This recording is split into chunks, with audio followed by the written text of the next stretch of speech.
Action et point de vue.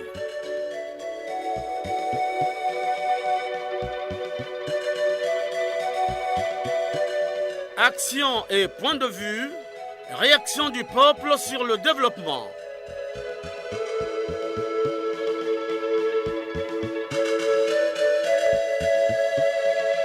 Présentation Omer Elenga.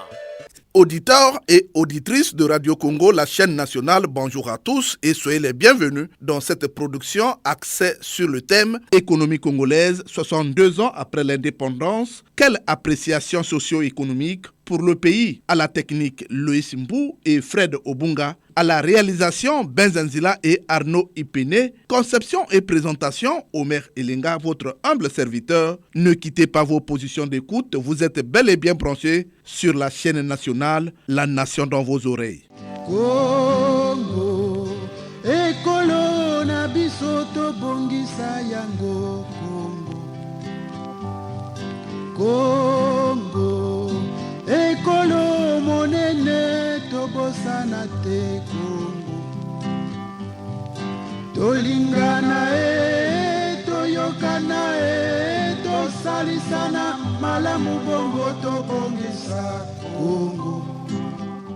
Chers auditeurs, le Congo, pays indépendant depuis le 15 août 1960, plusieurs présidents ont succédé à la tête de cette république, de Massamba Deba à Dédé Sassou Nguesso en passant par Marien Ngouabi, Jacques Joachim Yombi Opango, Pascal Lissouba. L'économie congolaise a traversé des périodes difficiles après la colonisation. Les entreprises créées après l'indépendance avec l'aide des pays étrangers n'ont vécu que quelques années. Né le 12 août 1969, sous le pouvoir de Marien Ngouabi, l'usine de Kisundi a vu le jour avec l'aide de la Chine. Le 18 avril 1969, découverte du pétrole. Le premier forage est l'œuvre de la société Elf Congo et ce forage a commencé ses travaux le 13 mars 1969. L'usine de ciment de l'UTT avait été inaugurée le 25 mars 1968, fruit de la coopération congo-allemande. De même, le 13 décembre 1969, le Congo avait enregistré la pose de la première pierre de la verrerie du Congo, avec une production évaluée à 6 000 tonnes l'année, ceci pour un montant d'investissement d'environ 562 millions de francs CFA. Le 4 avril 1971, inauguration de l'usine de poissons de Mosaka par le vice-président du Conseil d'État, le commandant Alfred Raoul, pour un montant de 100 millions de francs CFA seulement, entièrement financé par le Congo. Le 17 juillet 1971, inauguration de la ferme d'État de Machumba par le président Marien Ngouabi avec une production de 6 000 tonnes par an. Le 7 juillet 1972, pose de la première pierre de la raffinerie de Pointe-Noire. Le 15 février 1975, inauguration de l'usine Impréco avec un capital de 270 millions seulement de francs CFA. Le 12 février de cette même année a eu lieu l'inauguration du complexe annexe de Sotesco avec une production annuelle de 250 000 serviettes de toilette. La plupart de ces entreprises ne restent plus que de nom. Le président Pascal Lissouba, alors Premier ministre, sous Massamba Deba, affirmait que l'industrie congolaise restait toujours dépendante de l'étranger. Élément d'archives. L'idéal serait la mise en route de grosses industries à partir de nos richesses, à partir de ce que nous avons comme potentialité. Mais ceci se heurte à un certain nombre de considérations, disons, qui se situent sur le plan international, sur le plan des aides, car nous ne pouvons pas de nouveau créer une industrie sans le concours d'une aide extérieure. C'est une forme d'économie coloniale, autrement dit, peut-être pas strictement cueillette, mais on ne peut pas éviter longtemps ce mot. On transforme très peu, ou le peu que nous transformons ne suffit pas à appeler nos pays, à lancer nos pays vers l'industrialisation. Je ne veux pas par là dire que l'aide est inutile, non. Mais l'aide telle qu'elle a été dispensée jusqu'ici, en revoyant notre bilan, je parlais d'hôpitaux, d'écoles, etc., ceci, disons, nous a plutôt enfermés. Parce que devant faire face à des problèmes de fonctionnement de ces structures sociales, c'est évident que cela nous crée des charges qui nous empêchent de nous tourner d'une manière fondamentale et décisive vers les problèmes d'industrialisation ou même vers les problèmes du monde paysan que nous avons délaissés jusqu'ici. Voyez-vous, ce qui intéresse dans des pays comme ceux-ci, c'est qu'il y ait déjà quelque chose. À partir de là, nous pouvons soit améliorer, soit, si vous voulez, parfaire, mais une structure existe et elle rend service. Vous voyez, c'est surtout cet aspect que nous devons voir avant de passer aux aspects, disons, de qualité. Je crois que le Congo souhaite construire une économie planifiée, une économie de type socialiste. L'usine de Kisundi, qui habillait les Congolais, n'existe plus que de nom. Écoutons le directeur de cette entreprise sur la rigueur. C'était dans les années 1970, élément d'archives. Depuis un certain moment, nous parlons des normes de la productivité. Tous ceux qui ne seront pas capables d'atteindre ces normes ne mériteront pas le salaire qu'on leur paye actuellement. Parce que le salaire sera calculé en fonction de ce qu'ils ont produit. En ce moment-là, c'est la justice. Et c'est le principe même du socialisme. Celui qui travaille bien et plus mérite plus. Celui qui travaille moins mérite moins. À chacun selon ses forces. Et là, parmi vous, des camarades qui jusqu'ici travaillent bien ne vont plus bouder, ils vont augmenter la production. Alors, qu'est-ce qui se passe actuellement? Un camarade qui produit plus de douzaines gagne comme celui qui produit moins de douzaines.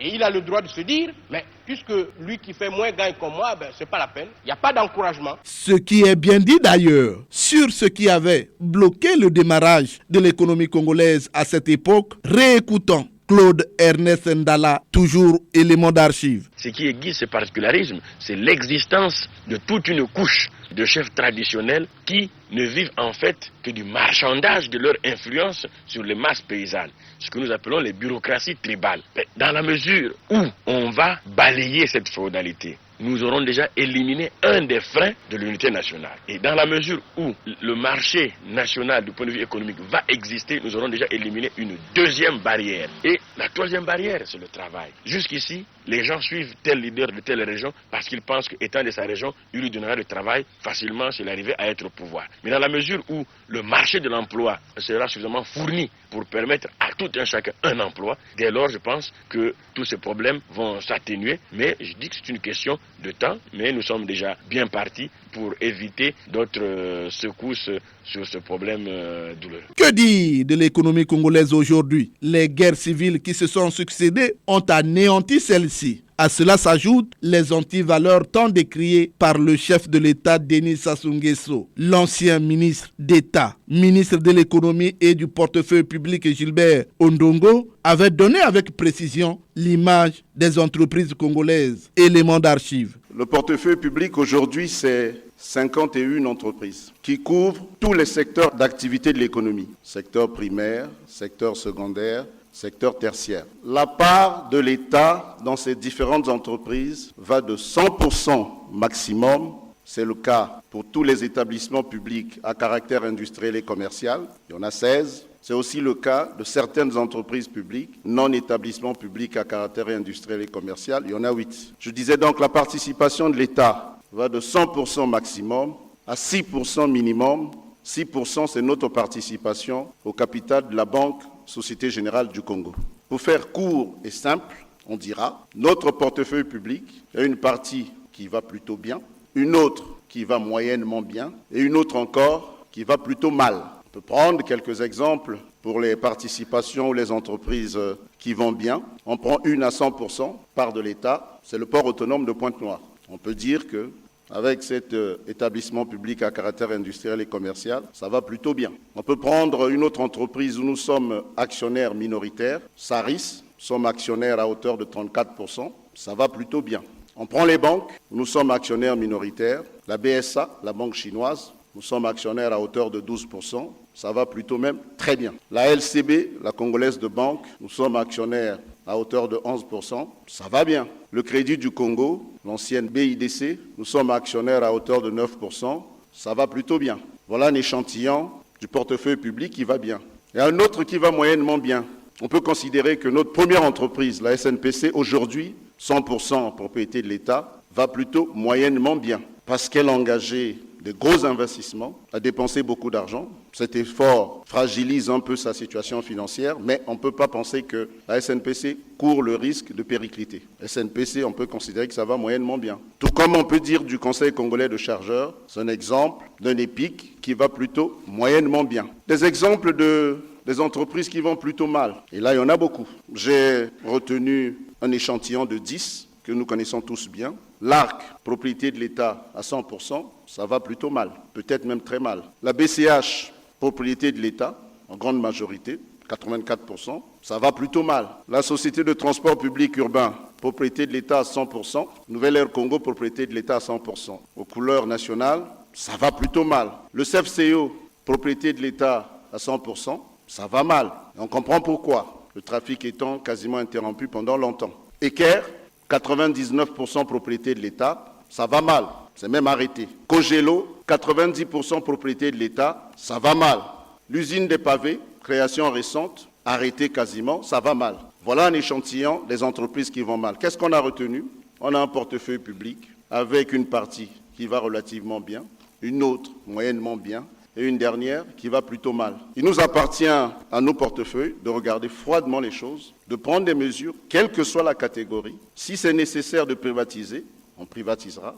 Et si ce n'est pas dans l'intérêt de l'État de garder une entreprise ou de garder des participations, nous allons nous en séparer. Si c'est nécessaire de garder, ça va bien, on conforte. Ça va moyennement bien, on travaille pour que ça aille mieux. Chers auditeurs, l'ancien ministre Alain Akwala Atipo avait lui aussi apprécié l'image de l'économie congolaise. Réécoutons Alain Akwala Atipo. Aujourd'hui, nous sommes une économie qui a franchi plusieurs étapes. La première étape, c'était une économie à caractère ou à orientation marxiste-léniniste. Ensuite, nous avons fait le constat de l'échec de cette économie où l'État est considéré comme étant le démiurge de tout développement. Ensuite, nous sommes rentrés dans une période où il y a eu ce qu'on appelait le boom pétrolier des années 80, précédé par celui des années 73, où il y a eu le plan triennal à l'époque de Marien Ngouabi. Et ensuite, on a eu le plan quinquennal, celui de Denis Sassou Nguesso, qui a permis quand même au pays d'acquérir un certain nombre d'infrastructures telles que le barrage de Mukukulu, la route du Nord et bien d'autres. Mais malheureusement,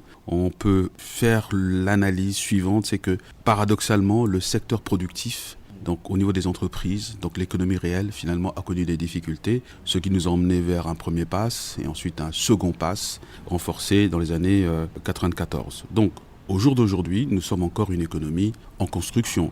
Et cette économie, malheureusement, ne répond pas encore aux attentes des populations, notamment celles des jeunes en termes de création d'emplois et création du mieux-être. Et c'est pour ça que, une fois de plus, il faut, de manière dépassionnée, analyser les choses froidement et saluer justement la vision que le président a eue déjà dans les années 2009, ayant quand même un long parcours politique de notre pays, ayant quand même une longue expérience des cycles économiques que notre pays a connus, et il a anticipé la diversification de notre économie parce que sentant qu'un contre-choc pétrolier devait à nouveau arriver, succédant ici à cette période où nous avons eu un baril de pétrole qui caracolait entre 80 voire 100 $.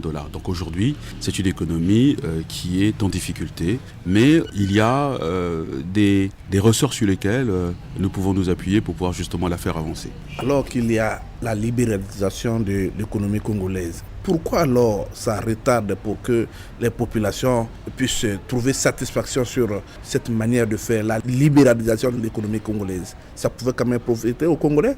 Effectivement, à un moment donné, on a décidé qu'effectivement l'État devait se désengager des secteurs productifs et marchands.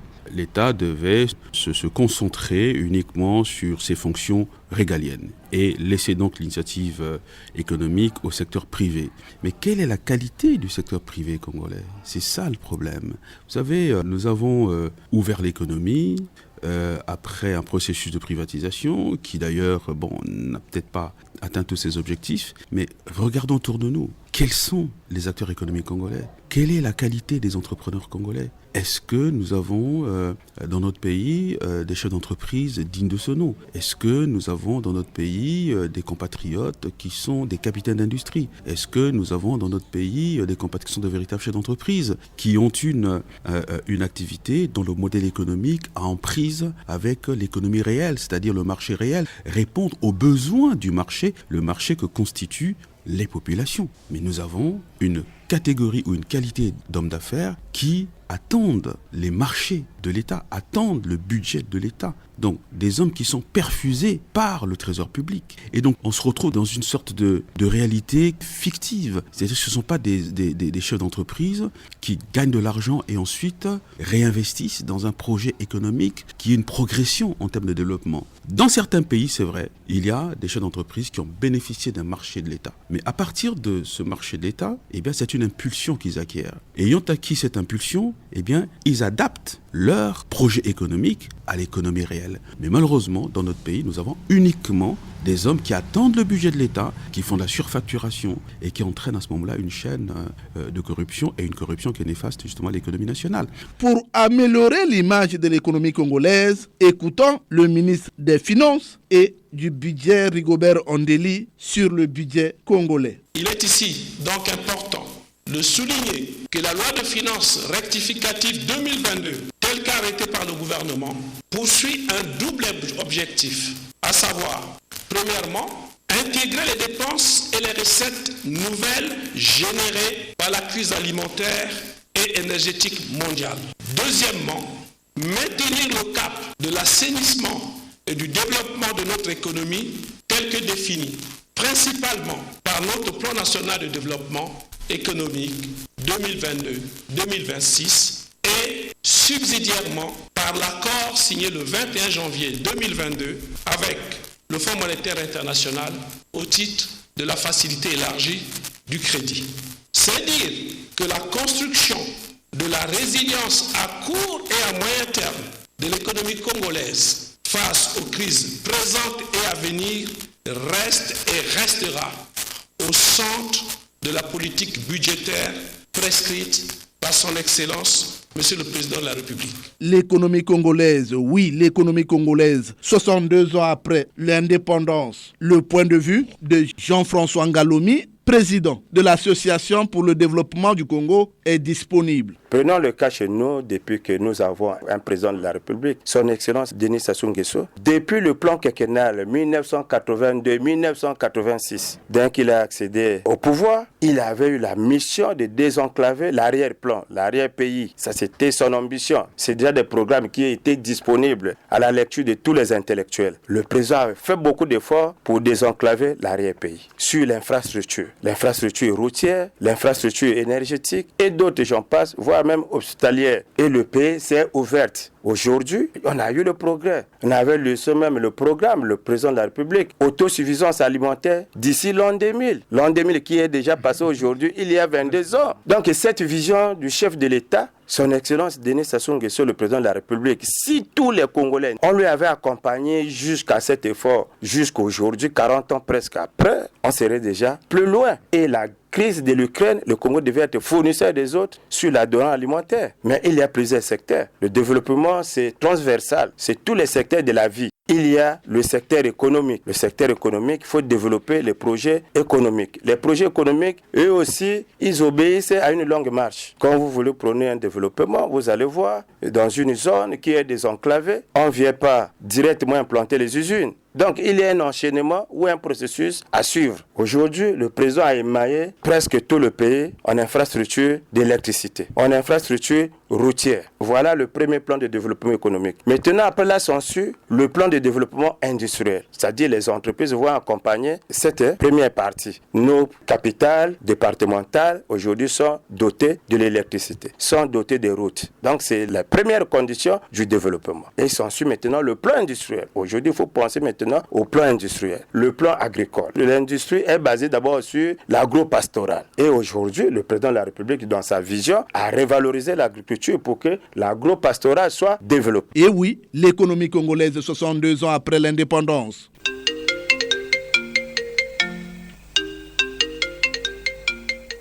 Le téléphone sonne, les Congolais ont soif, les langues se délient. Nous sommes en ligne avec Jean Elenga Atipo, nous signale le technicien Loïs Mbou. Allô? Bonjour, monsieur le journaliste. Vous êtes en direct sur la chaîne nationale. Je suis monsieur Lenga Tipo et je vous appelle Doyo. Et Lenga Tipo, toujours fidèle à l'émission Action et Point de Vue. Aujourd'hui, on parle des 62 ans de l'indépendance du Congo, économie congolaise. Vous avez un mot à dire? Oui, on a beaucoup à dire, monsieur le journaliste.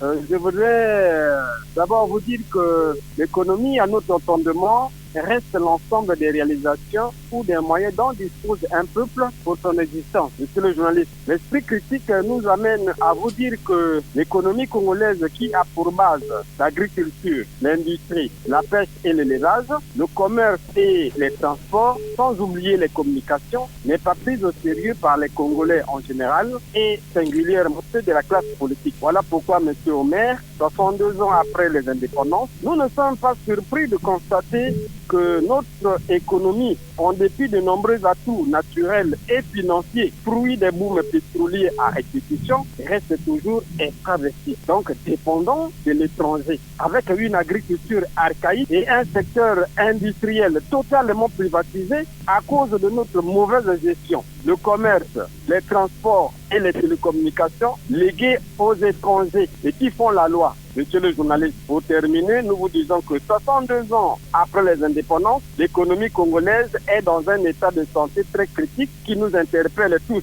À Oyo, nous suggérons aux Congolais de nous mettre en rang de bataille pour l'édification d'un Congo nouveau, totalement indépendant. Voilà, monsieur le journaliste, notre appréciation sur ce thème. Nous avons ici l'impression d'avoir été bien compris. Rendez-vous sur le terrain. Merci beaucoup et longue vie à notre émission. Elenga Tipo, je vous dis merci de votre participation. Merci beaucoup. Et notre auditeur est en ligne. Allô? Allô? Allô, bonjour. Allô, bonjour, monsieur Omer. Comment vous appelez déjà? Jules Mesmer depuis Pointe-Noire. Jules Mesmer, vous êtes en direct sur la chaîne nationale, l'économie congolaise, 62 ans après son indépendance. Vous avez un mot à dire? Bonjour, chers auditeurs, bonjour le Congo. Monsieur Omer, 62 ans après l'indépendance, quelle est la santé de l'économie congolaise? Telle est la question sans autre forme que vous nous posez. Disons en tout esprit patriotique que notre économie se porte très mal dans son ensemble. Surtout que nous n'avons pas cette politique d'évaluation, celle qui nous permet de faire le point afin de tirer les leçons et mieux faire.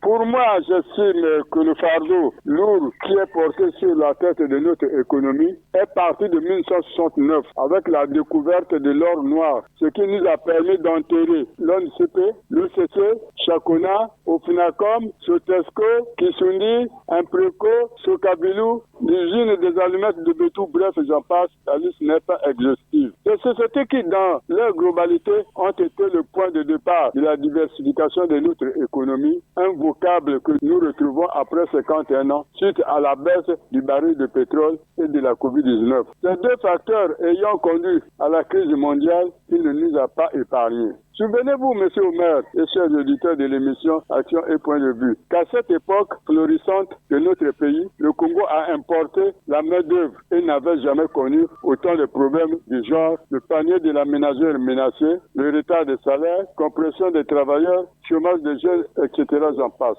Aujourd'hui, monsieur Omer, tout semble être balancé du côté de la guerre ukraino-russe, devenu l'épicentre de notre malheur, monsieur Omer. Pensez-vous que l'arachide qui frisonne les pays du Niari, de la Bouenza, dans le Poul et dans le plateau, est la raison que l'on vende une vingtaine de graines d'arachide à 100 francs et que l'on vende 3 doigts de bananes à 200 francs et que la carpe qui sort fraîchement des affluents du Congo ne soit consommée que par une catégorie de Congolais. Enfin, monsieur le maire, pour relancer notre économie, j'inviterai les compatriotes de répondre massivement à l'appel présidentiel en mettant l'accent sur l'agriculture, l'élevage des bovines, la pisciculture et autres. Car, dit le chef de l'État, un peuple qui ne consomme pas ce qu'il ne produit pas n'est pas un peuple libre. Merci et une fois de plus, bonjour à tous et bon dimanche. Alors, Jules Mesmer, je vous dis merci de votre participation. Merci, monsieur Ben. Merci. Allô? Allô, bonjour. Comment vous appelez déjà? Je suis M. Kani Okwa, je vous appelle de Brazzaville. Kani Okwa, vous êtes en direct de la chaîne nationale. Aujourd'hui, on parle de l'économie congolaise 62 ans après l'indépendance. Vous avez une réaction? Ma Elenga, l'économie congolaise aujourd'hui, comme cet enfant qui a marché et qui se remet à genoux, à marcher à quatre pattes, après avoir fait ses pas sur les deux pieds. L'économie congolaise, Omer Elenga, est gênée par les cadres classés au haut niveau, directeurs généraux, directeurs centraux et tous les cadres de ce pays. Ce n'est pas la population lambda qui a mis l'économie aujourd'hui à genoux. Disons, heureusement que depuis un certain temps, avec l'arrivée de certains jeunes ministres, nous sentons un peu partout la construction des hôpitaux généraux, nous sentons avec ce qu'on appelle le PND, la construction des écoles, nous consentons également les routes Soanké-Brazzaville, qui est un facteur déterminant pour l'économie. Nous sentons les banques rouvrir, nous sentons les opérateurs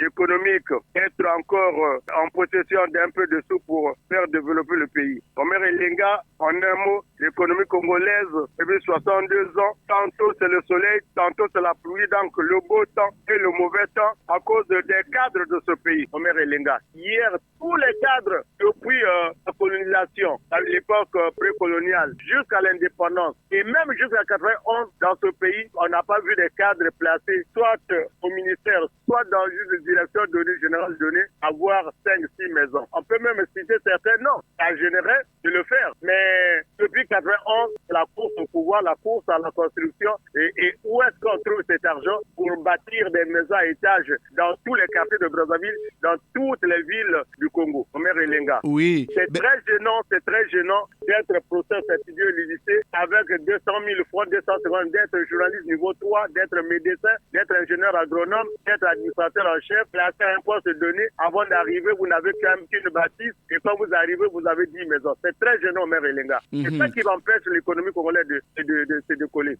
Marie Ngouabi, Denis Sassou Nguesso, Pascal Lissouba, Youlou, Massamba Deba, tous ces chefs de l'État qui sont passés, personne n'a eu une maison de 10 étages. Personne. Alors, d'où vient que les collaborateurs aujourd'hui, dans toutes les sphères de la vie, aient des maisons à beaucoup d'étages. Bernard Kaniokwa, je vous dis merci de votre participation. À moi de vous remercier et remercier le peuple congolais, dire au gouvernement de regarder cette question sereinement parce que le pays en dépend. C'est notre point d'intersection, le Congo. Le Congo, c'est notre point d'intersection. Personne n'a le droit de prendre le Congo et le mettre dans le sac. Merci beaucoup, Omer Elenga. Les Congolais ont toujours soif. Allô? Bonjour, monsieur Omer Elenga. Bonjour, il s'agit de Jean-Marie Makaya.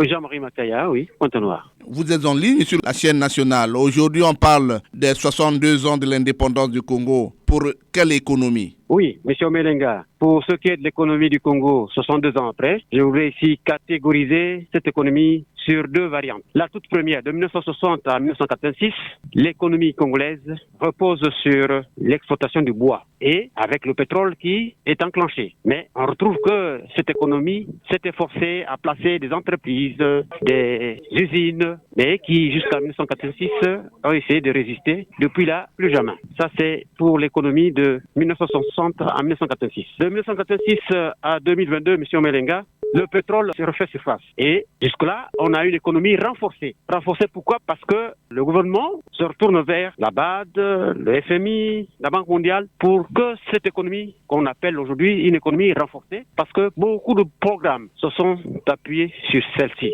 cette économie. Ainsi, à partir de cette période de 1986 à 2022 jusqu'à maintenant, on a remarqué qu'il y a eu des infrastructures de communication qui vont naître. On va donc avoir des routes, des aéroports, et puis la construction, par exemple, la radio, télévision, qui est là où vous êtes. Là, c'est en 2022 déjà, cette période. Jean-Marie Makaya, aujourd'hui, la corruption bat son plein. Est-ce qu'avec ce rythme de la corruption, nous pouvons dire que l'économie va donner son image? Monsieur Omelenga, vous abordez là vraiment une bonne brèche qui repose sur la corruption. Ben, la haute autorité de lutte contre la corruption. Monsieur Omelenga, on pense que le Congo veut se dégager de la corruption, veut s'efforcer de se départir de la corruption. Donc, à partir de la HALC, cette institution, c'est elle qui devait s'efforcer. Et surtout, aujourd'hui aussi, on a un regard sur la justice. Donc, le procureur qui, de concert avec la haute autorité de lutte, peuvent faire un effort. Je crois qu'on va lutter contre la corruption. Si on met l'engagement, je crois qu'il s'agit de revoir une affaire, laquelle c'est le train de vie. Le train de vie de nos autorités. C'est là aussi où le bas blesse. En dehors de la corruption, c'est le train de vie. Si jamais on pouvait regarder qu'est-ce que demain un ministre, qu'est-ce que demain un parlementaire, qu'est-ce que demain un général, ainsi de suite, ceux qui sont aux grandes affaires devraient percevoir chacun d'eux. Je crois qu'ils devraient arranger les choses. Jean-Marie Makaya, je vous dis merci de votre participation. Merci beaucoup, M. Omelenga, et bon dimanche à vous. Allô? Allô? Bonjour. Bonjour. Oui, comment vous appelez déjà? Vous êtes en direct sur la chaîne nationale. Monsieur Ernest. Monsieur Ernest, vous êtes en direct sur la chaîne nationale. Aujourd'hui, on parle des 62 ans de l'indépendance du Congo, l'économie congolaise. Vous avez un mot à dire? Oui, j'ai un mot à dire, monsieur Merelega. Je vous remercie d'être revenu à l'émission parce que j'étais en dehors absent. Monsieur Merelega, les 62 ans, je les divise en deux parties. De 60 à 90, le Congo était un pays émergent. Il y avait la vie. Tout se passait bien, M. Merelega. Je te rappelle, il y avait des sociétés dans ce pays-là qui faisaient les beaux temps et les beaux jours de notre pays. Et tous les Congolais étaient très satisfaits. Les 30 ans que le Congo a passé de 60 à 90, c'était les beaux jours, les beaux temps. Maintenant, de 90 à toujours, M. Melenga, je sais que rien ne va. Le Congo recule. Il fait donc un pas en avant, deux pas en arrière, M. Melenga. L'avenir d'un pays, c'est le social et l'économie. Aujourd'hui, un pays qui manque même une compagnie d'avion. L'INA Congo est partout, M. Melenga.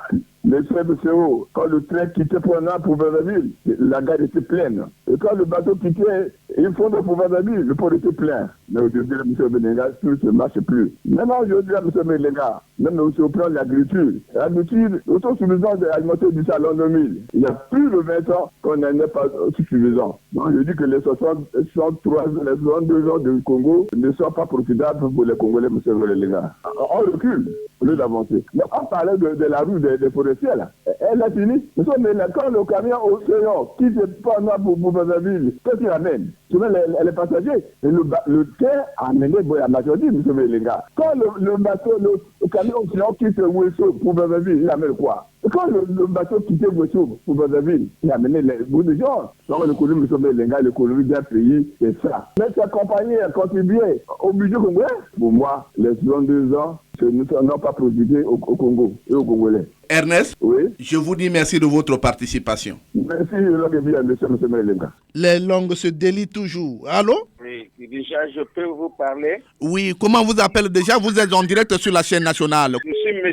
Feli Oborongaporo. Vous êtes en direct sur la chaîne nationale. Aujourd'hui, on parle de l'économie congolaise. 62 ans après l'indépendance. Vous avez un mot à dire? Oui, j'ai quelque chose à dire, M. Merelenga. Merci de votre antenne. On ne peut pas parler de l'économie congolaise sans les précédents. Je sais que après les indépendances, c'est M. l'abbé Fulbert Yulou qui a succédé comme président de la République. Donc, lui et son gouvernement, ils ont choisi un type d'économie. Malheureusement, ils ont oublié que l'économie d'un pays est assise sur les départements. Les départements, pour fonctionner avec le pays, dans le cœur du pays, il faut les routes, il faut l'énergie, il faut l'eau. Alors, on a pris du retard sur l'économie. En ce moment, nous courons derrière une grande défaite laissée par les présidents qui ont succédé. Pour refaire cette économie, ça devenait difficile. Il y a deux types d'économie, l'économie planifiée et l'économie du marché. Alors, en ce moment précis, étant donné que tout cela était absent, il fallait d'abord, avec les ressources du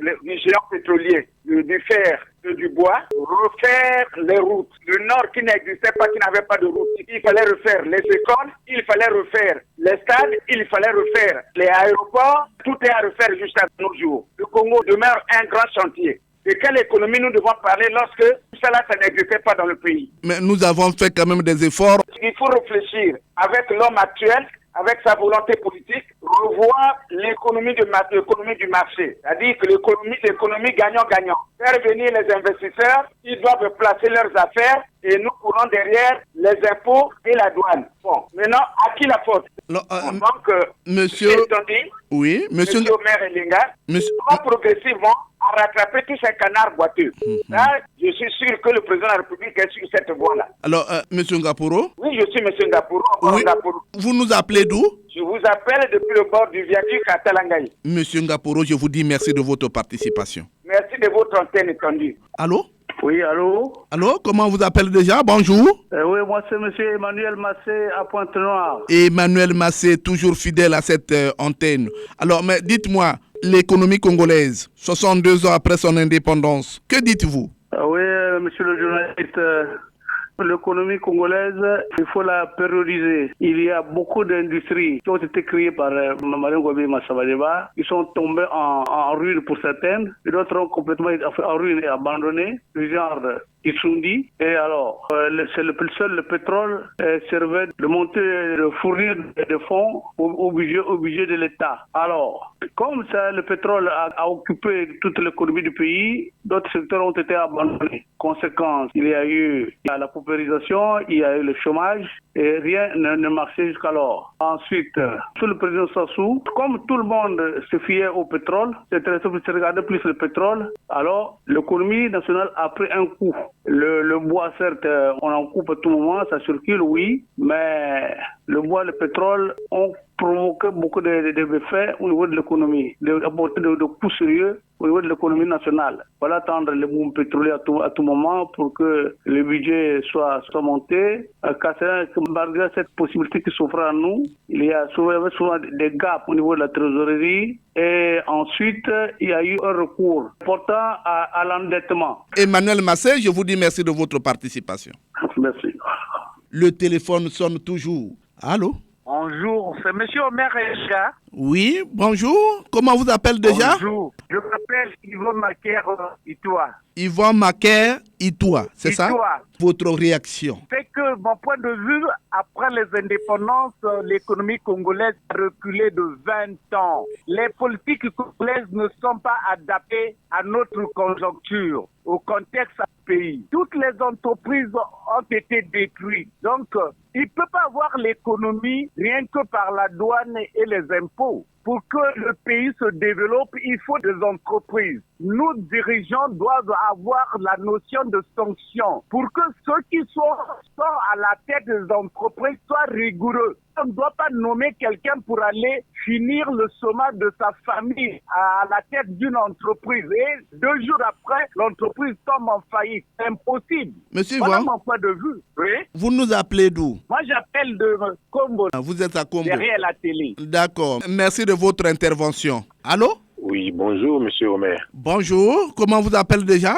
C'est monsieur Guy Aimé Parfait Siasia de Pointe-Noire, Angoyo. Alors, monsieur Guy Aimé Siasia, vous êtes en direct sur la chaîne nationale. Aujourd'hui, on parle de l'économie congolaise 62 ans après son indépendance. Alors, vous avez un mot à dire? Monsieur Omer, le bilan économique du Congo est négatif. Pourquoi? Parce que 62 ans après, dites-vous que c'est un enfant qui est né il y a 62 ans et cet enfant-là qui avait des paires de sandales et que ces paires de sandales n'existent plus. Je parle de paires de sandales, je parle du CFCO qui est l'une des plus grandes entreprises que l'époque coloniale nous a laissées. Le CFCO est, je ne sais pas s'il est en train de ramper ou il est à genoux, je ne sais pas. Mais moi, je me rappelle qu'à l'époque où j'étais encore à l'école primaire, le CFCO avait 6 trains voyageurs dans la journée. Maintenant où nous sommes là, le CFCO n'a pratiquement plus de trains. Je prends l'exemple de l'ONCPA qu'on a fait éclater en OCC et OCV. Où est OCC, où est OCV? Je prends l'exemple du laboratoire pharmaceutique du Congo qui n'existe plus. Tout ce qu'on a eu à faire pendant la période qui est arrivée après la colonisation n'existe pratiquement plus pour être remplacé par je ne sais quoi. Et qu'est-ce qu'il faut donc faire? Les gens doivent s'asseoir pour parler économie du Congo. La politique encore ça marche, mais on doit s'asseoir pour parler économie du Congo. Aujourd'hui, là, tout ce que nous mangeons provient d'ailleurs. La MAB qui était là, qui nous plantait le blé dans la Bouenza là. La MAB, on a tué la MAB pour remplacer par quoi? Par un vide. Donc tout ce qui n'existe plus est remplacé par des vides. Monsieur Omer, c'est grave. Merci, monsieur Siasia. Merci, monsieur Omer.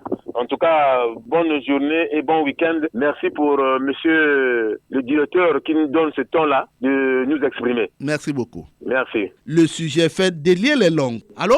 Oui, allô? Allô, bonjour. Bonjour. Comment vous appelez déjà? Je m'appelle Elenga Olanzo Bonzola. Elenga Olanzo Bonzola. Vous avez un point de vue à donner? 62 ans après l'indépendance, l'économie congolaise. Bon, mais 62 ans après l'indépendance, l'économie congolaise met des étrangers. Et les gens qui vont pour chercher les marchés, eh bien, nous ne voyons pas les promoteurs. Sinon, il va y avoir beaucoup de choses. Nous évoluons pas parce que l'économie n'est pas développée. Si nous parlons de l'économie congolaise, aujourd'hui, il suffit moins 5 à 6 entreprises.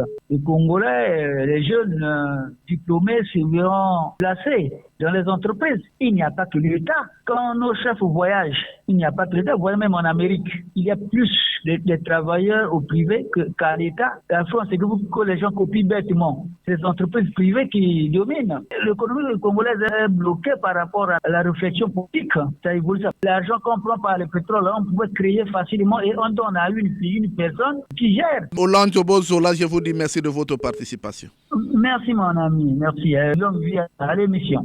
Allô? Bonjour monsieur le maire. Bonjour, comment vous appelez déjà? Flori Lungele, le département de la Likwala. Flori Lungele, bonjour. La fois dernière, vous étiez le plus grand absent. Aujourd'hui, vous êtes en direct sur la chaîne nationale Économie congolaise, 62 ans après l'indépendance. Vous avez un mot à dire? Tout à fait. Merci, monsieur le maire. À l'époque de monsieur Massamba Deba, l'économie congolaise était une économie brillante et avec le seul revenu qui était le bois. Mais le monsieur Massamba Deba a pu créer 57 entreprises pilotes. Mais car de nos jours, il y en a eu la flambée des barils de pétrole, le budget de 2008-2014 et qui remontait à 4 000 milliards. Et le pays était un pays qui a été envié par tous les pays de l'Afrique francophone, monsieur le maire. Mais le cas est regrettable, monsieur le maire. Mais quel était cela? C'est parce qu'il y a eu les mauvaises gouvernances. Cette économie, jusqu'à nos jours, ne répond pas aux exigences. Et le bilan du gouvernement actuel et le gouvernement qui se sont succédés en dehors du gouvernement de Massamba Deba, ils ont rabaissé l'économie congolaise. Le budget a remonté au flambeau et la pratique sociale a rabaissé le pays jusqu'à ce que l'image de l'économie est inaliénable, monsieur le maire. Donc voilà un peu mon point de vue sur cette question. Alors, Flori Lungele, je vous dis merci de votre participation. Bien écoutez, c'est à moi de vous remercier. Je dis la Likwala Tandel, mais parmi émettre les avis sur le gouvernement, il faut créer des entreprises à vocation de chaque culture, de chaque département. Créer des projets prioritaires et remettre le patriotisme. Et jusqu'à 21e siècle, certaines zones du pays est encore inaccessible. Donc, monsieur le maire, je vous dis merci et la Likwala attendez-les. Toko funda bino lelo, ipaya papa.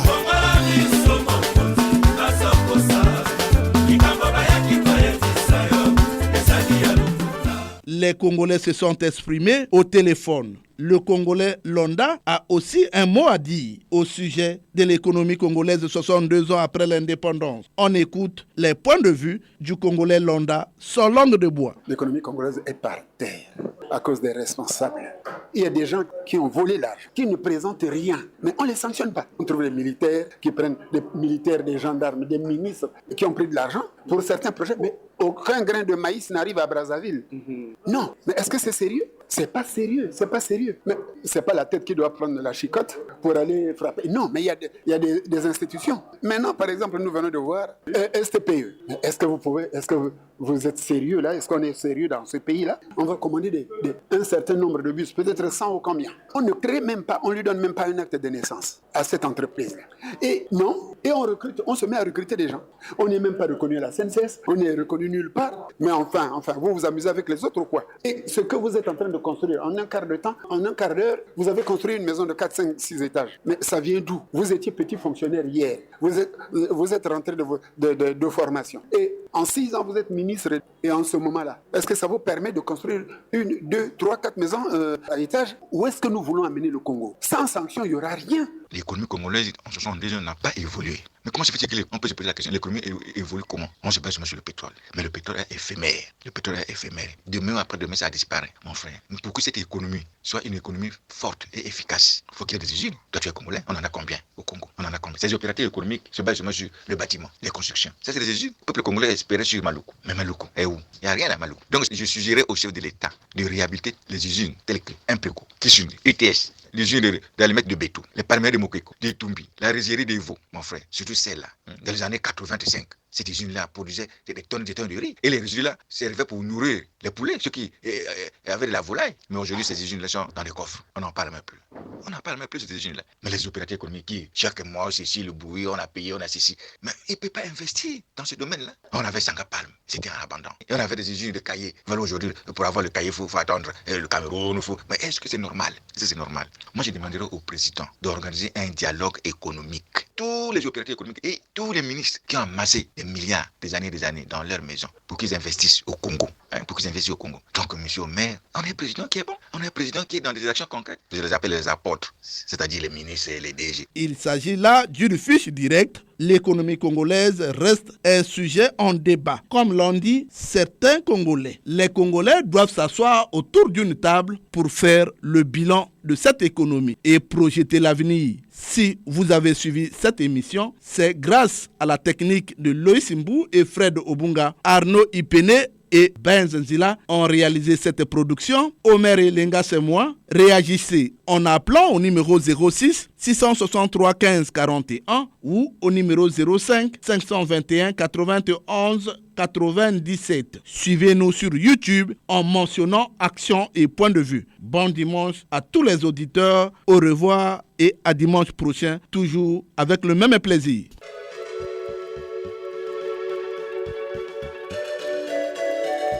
C'était Action et Point de Vue, Omer Elenga.